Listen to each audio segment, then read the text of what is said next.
నిన్న నా ప్రోగ్రాం కూడా పల్నాడు ఏరియాలో నా ప్రోగ్రాం కూడా నిజంగా ఒక కర్ఫ్యూ పరిస్థితుల మధ్య ప్రోగ్రాం జరిగింది. ఆశ్చర్యం కలిగించే విషయం, అసలు ప్రజలను లేదా మా పార్టీ కార్యకర్తలను పరామర్శించడం అన్నది ఒక ప్రతిపక్ష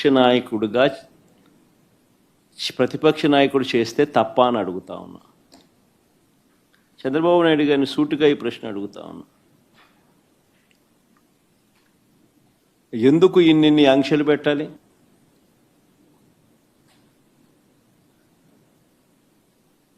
ఎందుకు పోలీసులను ఎక్కడ పడితే అక్కడ పెట్టి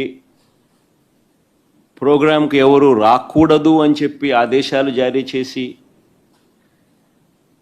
ఎందుకు వచ్చిన వాళ్ళందరి మీద కూడా ఎక్కడికక్కడ కట్టడి చేసే కార్యక్రమం ఎందుకు చేయాల్సి వచ్చింది? చంద్రబాబు గారు నోట్లో నుంచి ఇటువంటి మాటలు వచ్చినాయి కాబట్టే ఎన్ని అడ్డంకులు క్రియేట్ చేసినా ప్రజల్లోనూ కార్యకర్తల్లోనూ ఒక విప్లవం వచ్చింది. నిన్న ప్రోగ్రాం ఎలా జరిగింది అన్నదానికి నేను చెప్పాల్సిన పనుల బహుశా నాకన్నా కూడా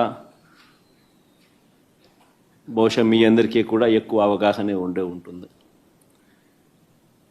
కానీ ఒక ప్రతిపక్ష నాయకుడు ప్రజలను కలవడానికి వెళ్ళినప్పుడు కానీ లేదా పార్టీ నాయకులను పరామర్శించడానికి వెళ్ళినప్పుడు కానీ ఎందుకు ఇలాంటి ఆంక్షలు విధించాలని అడుగుతా ఉన్నా. మొన్న పొగాకు రైతులకు సంబంధించి పొదిలి వెళ్తే నిజంగా అక్కడ కూడా ఆశ్చర్యం కలిగించే విషయం, పొగాకు రైతులు అష్టకష్టాలు పడతా ఉన్నారు. పండించిన పంటకు గిట్టుబాటు ధర రావడం లేదు. అలాంటి నేపథ్యంలో 2 ఆత్మహత్యలు జరిగాయి పరుచూరు, కొండేపిలో. ఇలాంటి పరిస్థితుల మధ్య